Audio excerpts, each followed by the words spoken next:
Our project is on food additives for Group 12, which consists of Nesma Shamoon, Vian Araha, Marianne Zachariah, and Zina Isho.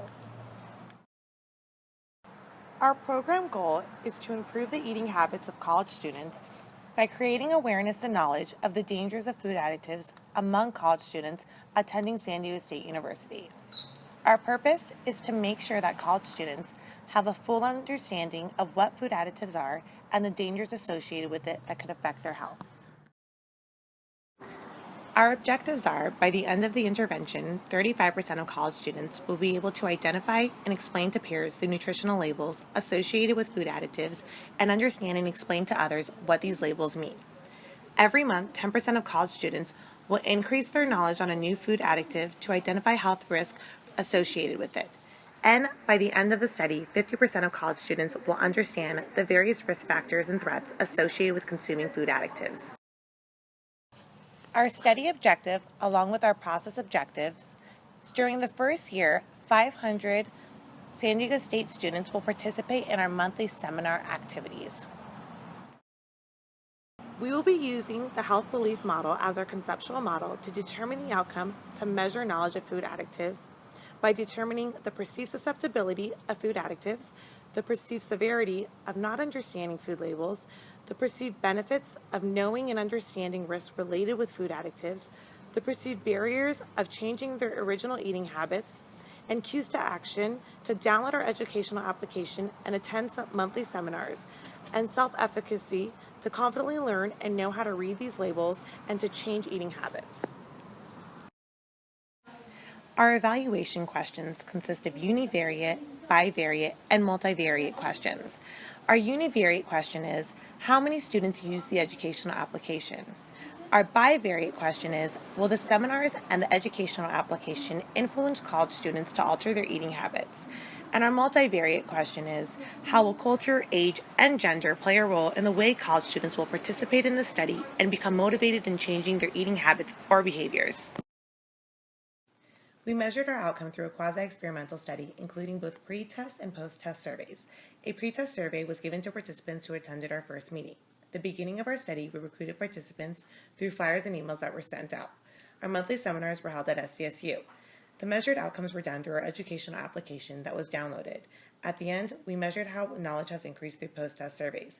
The comparison group were those who had not been participating in our intervention and not attending our monthly seminar. A sign-in sheet was used to keep track of our experimental group participants. The projected cost for our one-year project was at $7,000 to $8,000. Our independent variables are habit ratio, age ordinal, and gender nominal. Our dependent variables are how knowledgeable SDSU students become after attending seminars and using the educational application, affecting their knowledge, skills, attitude, awareness, and behavior. Our sampling procedures consist of non-probability sampling methods. We will be using convenient sampling, which includes accessible subjects meeting some criterion. 1, San Diego State University campus. 2, participants attend the university. And 3, relatively cheap and flexible. Our timeline was completed within a year. The first month, we recruited participants to join our study and assembled pre-test surveys. The next 2 to 8 months, the participants attended monthly seminars and they used the education application efficiently. The next 9 to 11 months, we distributed post surveys and gathered data. And the last month, we wrote the evaluation report. We will be dealing with a bivariate analysis. Our t-test consists of an experimental and a comparison group.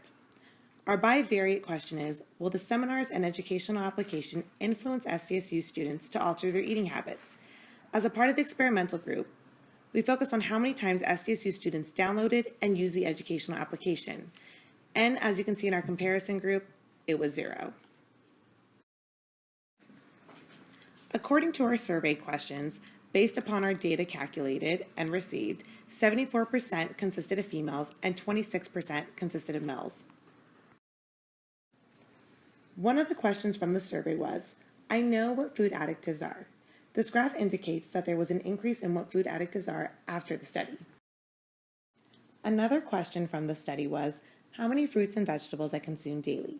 This graph shows that before the intervention, SDSU students were not consuming the daily recommended intake of fruits and vegetables. And after the study, there was an increase in the daily recommended intake of fruits and vegetables. Another question is how often I read nutritional labels on food. This shows that prior to the intervention, labels were neglected and not paid much attention to, as compared to an increase in reading labels more often after the intervention. The final question was, I understand the health risks that are associated with food additives.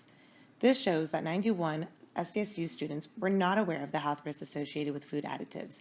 However, after there was an increase in the knowledge of health risks associated with food additives.